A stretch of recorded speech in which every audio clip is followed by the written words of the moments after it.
Hi guys, my name is Lelasophia. I am an artist and fine jewelry designer. If you like contemporary fine jewelry, if you like luxury handbags, all things New York City and art, then I have some fun videos for you. Guys, I feel like I have done this video or a version of this video annually.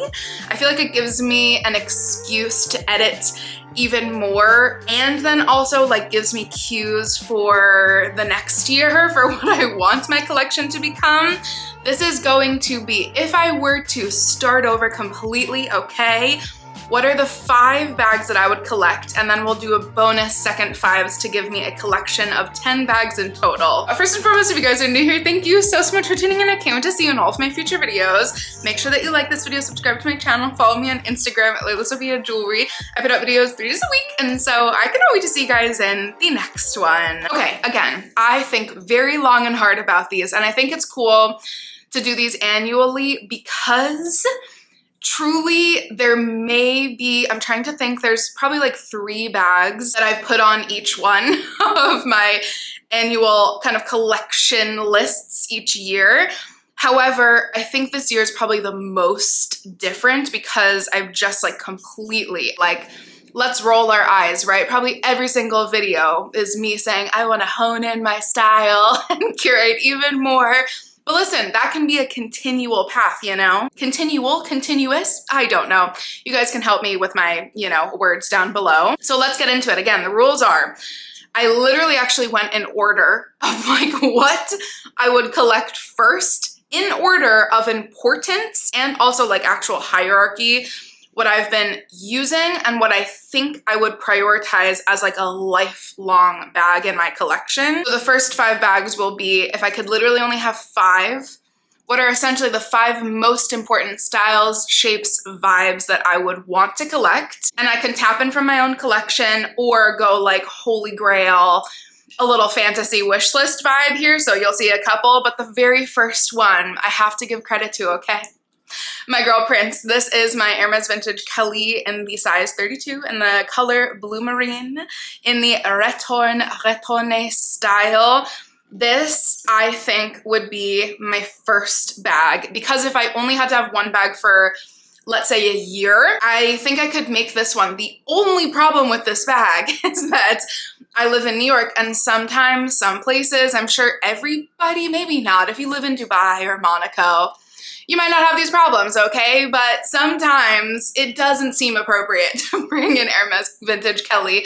I will bring her on the bus, but like, sometimes it's just like a bit above and beyond. If there wasn't some sort of like recognition status attached to this bag, this could be my one and only bag. And honestly, I've been wearing it so much more lately and just loving it. Again, I do think you have like a little bit of an association that I have to kind of get over that initially maybe made me a little nervous of wearing this bag, not to put wear on it, but again, just like, I don't know, maybe it's the New Yorker in me, just like being mindful of my surroundings. Meanwhile, I put 3 gigantic gold things on it. Okay, let's roll our eyes, Sophia. So essentially, I feel like if there wasn't a connotation with her over the last almost 3 years that I've had her, I probably would have used this bag almost every day. And in Fantasyland / like really what I actually want to challenge myself to do is to get over that because it's ridiculous. I love scratching it. The wear that I've been placing, something is rolling around in here if you hear it, sorry.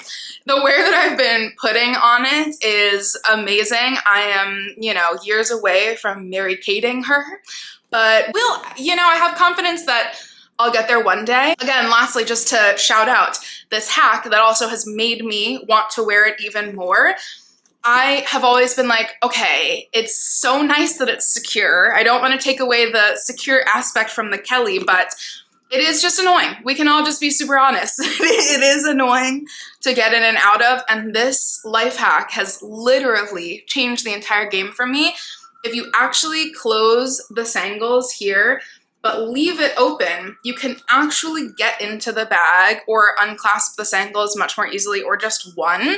And essentially then you kind of low-key hacked like half of a Birkin, meaning it's halfway open. Does that make sense? Essentially, it's way easier to wear because I've worn this open a lot, and it just gets so annoying as soon as you put a little bit too many things in there. It like starts to hang open, and then that's just a whole mess. So If anybody's interested, this is my life hack to get yourself an open style Kelly bag without it being too open. Redundant, yes, I know, but I digress. We shall go on to item number 2, which I'm so excited about. Without like, not that I would be giving too much away, but I just really feel like last year I like messed up so much on my wish list. I'm not used to not performing, okay? I'm a performer, and I feel embarrassed because my whole wish list just kind of like low-key went out the window this year. And so for next year, I feel like my eyes are set even more. I'm focused even more. And so I don't want to like speak too soon, but essentially, long story long, if I were to throw all that out the window, I think my number 1 goal wish list item piece to collect in 2026 is a Margot. Yes, let's roll our eyes. I feel like I can justify myself in the sense that essentially, like, look at the Kelly. I clearly have some sort of hang up about living in New York or traveling or whatever with an open bag. Open bags just make me a little bit too nervous, and I've never really had one before. And this year, 2 bag styles completely changed my mind. The Elborn Mommet bag and my new little small North-South Park tote by the row. I'm obsessed. Those are the 2 bags, other than my Kelly, honestly, and then some fun like summery bags that I've been wearing non-stop. And so especially the Elborn bag, obviously, is an exact dupe of the row with a pocket. Let's be completely honest, that has fully 1000% convinced to me. I just will have to decide if I want a newer Margot 12 or if the perfect, you know, I'm just gonna put it out into the universe right now. On this little fantasy wish list, if there were to be a black 15 belted Margot from years and years ago that just shows up on Fashion File, that would be my bag. The belted Margot is just so chic. It's so perfect, and I want one so badly.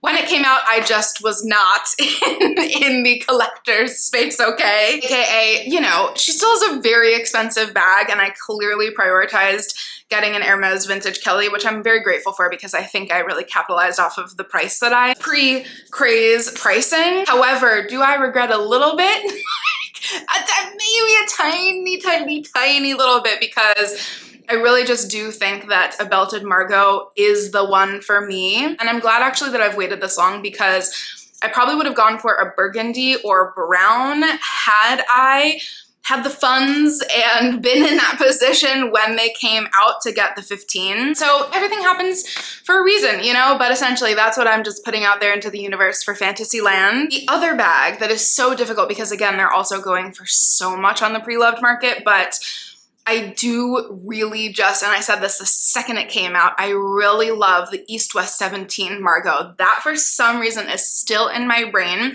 Not saying that I wouldn't like a regular one, but I do think, especially after trying the Elborn bag and loving wearing that, I want something like a little bit different. That's why I really love the Elborn style, is because of the pocket. There's just like that little extra added element, that little extra added piece of hardware. Not to say I couldn't put like a fun bag charm on it, but essentially the belted or the East-West, where like something's like, ooh, is that a Margot? This is a special girl. Like, what's going on? There's that little added touch. I think that those 2 would be my second option. And then are you catching my vision? You know, I have like 2 really vibey, amazing everyday bags. Maybe the Kelly's a little bit more dressy. Maybe the Margot's a little bit more chill. Could be a work bag. I need something that is, yes, like she fits a lot. I could still go out, but like, you know, you could do a cute little museum day. You could do something a little bit fancier. You want to be monochromatic, but add a pop of white, okay? None other than one of my favorite bags in my entire collection. I would add next as my 3rd list item, the Celine Eyelet bag from the 2018 collection. Yes, from the 2018 collection. I say every single time, and I will continue to say, this is the bag that I never knew I needed, and I'm so grateful that I got, because it is perfect with pretty much every outfit I will ever put on. I pretty much exclusively wear all black. And so I didn't know the power of a white bag, especially a slouchy bag. This bag is literally the combination. I mean, hello, I didn't even realize this. If you took a Margot and a Kelly, like the baby might look something similar to this. I love a pouch style and I love a lady bag.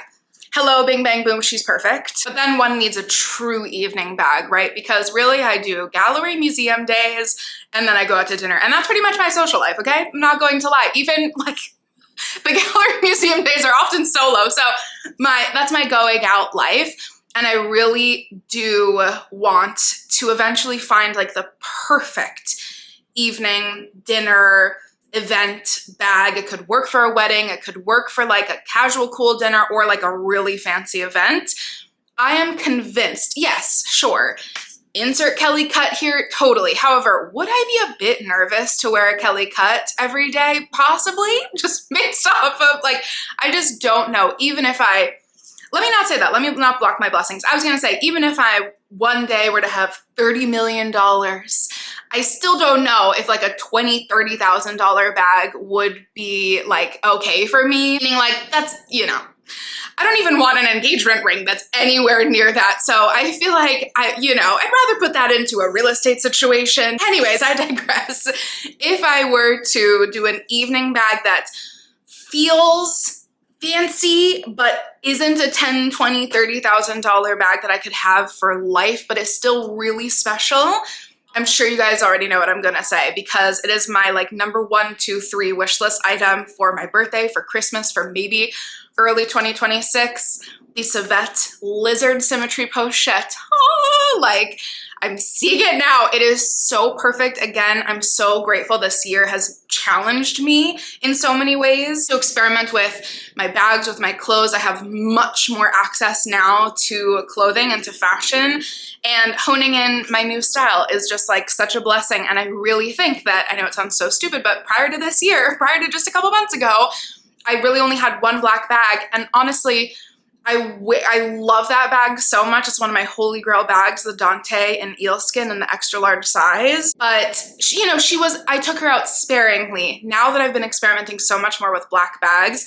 the Signet Lizard is literal perfection. And I think that could be my life for evening bag. And then we need a true weekender casual workhorse bag that you can throw way more things into, but that also will be like a practical lifer bag, God willing, one day mom bag. But again, like me and my little baby dog, if we're going to, my parents' house for the weekend, going somewhere for the weekend, I really need a large bag that's going to be insanely practical. Again, maybe my number 1, 2, 3, somewhere in that list, wish list item for my birthday especially. This is the Row Large North-South Park Tote. I believe in the Nubuck black because that just, again, something about maybe like a mundane smooth leather black bag I still have a little bit of a hang up with because I just feel like it would get lost, but I'm really liking a textured black bag or something that's like a little bit different, something either with a sheen or with, I don't know, whatever the opposite of a sheen is. I really love my Nubuck 90s bag. And so it just adds like this other different texture to a very boring basic outfit. And I feel like that could be my lifer, travel, vibey, work, just like everyday big bag. Okay, and now we're on to the secondary list. This is not tier 2 when it comes to my desire or love for these pieces, because some of my actual favorite bags didn't even make the top 10. However, I'm thinking like we're thinking a lot of practicality. We're thinking a bag that I literally will wear, have no problem wearing, wear in, wear on. And so without me justifying myself further, tier 2, some of these bags I even like more than tier 1, but they just, they're coming in a little bit like, okay, now I can splurge basically. And my number 1 item on this is none other than one of my favorite bags. If not my favorite bag, don't tell anybody else. If not my favorite bag in my entire collection, this is the Sophia in the size 8.75, the smallest size for anybody who's looking for one, in the color Kiwi. She is perfection. She is my baby. I love her so much. The only reason she didn't make tier number 1 is because I've said multiple times, I'm getting over it. But it is so special to me that I am still precious with her. And I think we're getting over the hump, but also like, it's okay, I think, to have 1 or 2 bags that you're really precious with. And I'm the opposite of most people, in case you're new here. I really like to wear my bags. It makes me feel good. It makes me feel like I made a good investment. She is just so pretty, so special, so perfect that I'm like, she's so gorgeous. I want her to stay this way forever. And honestly, it's just so beautifully made that I'm sure it will. It feels like she deserves more of a moment, a really fun special outing. This would be my, essentially if I could have 5 and then a bonus, she's the bonus. Okay, back to Fantasyland, okay? Are you coming with me? We're adding in this fanciful element, okay? This is interesting because I also have gone on record like really battling it out between a Margot from the row and this bag. An Hermes vintage hack, I believe 32, but she could be convinced, okay, to go for the larger size. I don't think I need both because I think that they serve, I know that they're so different, but like for me and my lifestyle, they serve very similar needs. They're truly like, it's a top handle. You can kind of put it like on the crook of your arm or hold it underneath the bag a la Celine by Phoebe Philo and the row. You don't have to be precious with it. I'd want like a really super vibey worn in one, but like it's not a shoulder bag. It's not as practical. It really is a like day traveling around bag. However, again, if we're entering Fantasyland, okay, I think I would prioritize a Margot now that I have tried something very similar to one. And I think my next on tier number 2, list item number 7, would be a hack 32. Again, in like a beaten up, I think neutral color, although that confuses me. If I did a Margot in black, I'd probably do a hack in a really cool, what's that, like the natural, aka the pre-fading color for gold, like that really yummy neutral brown. That I think with some like very similarly to how I style my Kelly with some really cool hardware style bag charms, that I think I could, you know, just easily like wear and add into my lifer collection. This one might shock you most of any of the bags that I have on my entire list, okay? Again, I should do an entire video on how much I've been purchasing high street bags this year as opposed to luxury, which I've done so many videos on in the past, but again, it's just where we're at. You know, the season of the confusion, kind of in between creative directors, not really wanting to commit to any of the kind of in-between bags this year, or last of bags. I feel like I've collected all of my favorites from Matthew Blazy's Bottega. I feel like I've collected so many of my favorites, maybe not all of my favorites, but most of my favorites from Archival Celine by Phoebe Philo. And so because I've been loving a good old high street bag, which I never have really done in the past, look at me, look at the growth, okay? I didn't realize, I kind of just thought that the costs, like pretty much one-of-one dupe for the Row Oregon tote was gonna be like, okay, it'll be a cute beach day bag. Like, when am I actually gonna wear it? AKA why I bought the cost one as opposed to the actual Oregon. Oh my God. I had no idea I needed that bag. I would put on my number 8 item, the Row Oregon. It is so darn good, and the Oregon just looks like even so much better than the cost. I like that the cost is like more rectangular because I kind of can throw it around a little bit more, but the Oregon, oh my God. And all my friends, you know who you are, who have it.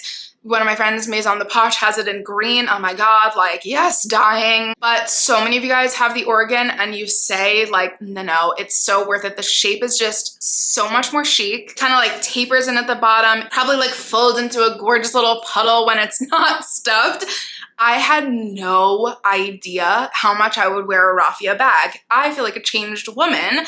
Again, all of my cute little weekend trips that I do, not often, but like I feel like I will want to get to a place of doing them even more often just to see my parents. One day, God willing, you know, if any of my friends want to move to Hudson, move to Westchester, move to Connecticut, I will come hang out with you for the weekend, I promise. And it's one of those things where you think of like, oh, just a summer bag doesn't seem practical, but then you're like, wait, summer is like months long, damn near half the freaking year at this point with how hot it gets immediately on the East Coast. And then let's factor in the fact that I haven't been in the last 2 years, but like, you know, I usually do a little annual Caribbean trip or something fun and something super local. This year, we're just going to Rhode Island, a little New England trip. Like, I could use a raffia big, gigantic, yummy bag so badly, and the Row Oregon, oh my God, they just know what they're doing over there. And some of you might be shocked that this is so low down, but exactly to my point earlier, this does not mean that this isn't like literally one of my favorite bags. It just is that like, do I need this? Like so many other bags that I said prior could really like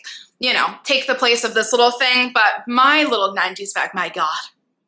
Ever since I got my first one in butter yellow a year ago, I was like, you guys have all been right, basically. Everybody that's been obsessed with the 90s bag since it came out years and years ago, y'all have been completely correct. And I'm only embarrassed that it took me this long to get one. It is like the stupidest, easiest, most perfect bag you could probably ever own. Again, yes, I'm somebody who's insanely minimal with my items that I carry.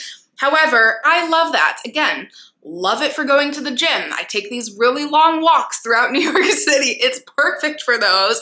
All I really ever need, actually, is my phone, keys, wallet, lip balm. And this, I had no idea that I was going to wear this daily. It is so perfect. Currently, my little mini park tote is, you know, duking it out with this because, again, we're experimenting with like being a grown-up and actually carrying more things. But absolutely a 90s bag, like, should low-key be a staple in everybody's collection who's as obsessed with the row as I am. Lastly, this is actually kind of shocking.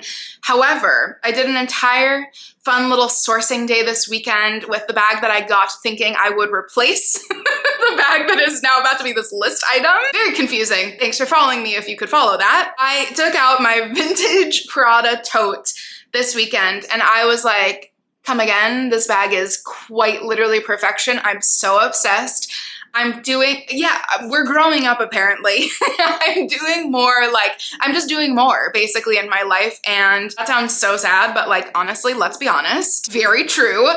I loved taking a bigger bag that still is so slouchy and also, again, with a little bit of sheen, it's satin, it's something really different. However, the only thing was, at the end of the day, I was like, I kind of wish I had this in black. I'm so grateful for my Prada one. It's so perfect. I love it. However, my last item, that again, this is like, yes, other things, the park tote, insert here, like completely the Margot's, a bunch of different bags that I've named already, could, you know, replace this. This is a bit of the frivolous one. However, the Carven jean tote, oh my God, do I need one, you guys? I know a bunch of you have said my Prada is even better than the Carven, but again, the Carven is a tiny bit bigger. I've been obsessing literally over the runway show. I'm doing an entire video on that. Stay tuned. It's so vibey. It's so chic. And again, the black, but the fact that it's satin kind of adds what exactly I was talking about, that little different textural element. Handles, yes. Would that be annoying? But like,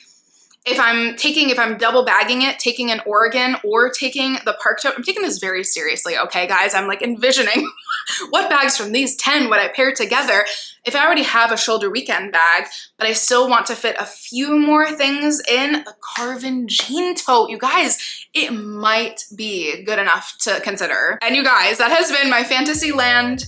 If I were to start over, knowing what I know now, having collected up until this day, what are the first 5 pieces I'd purchase?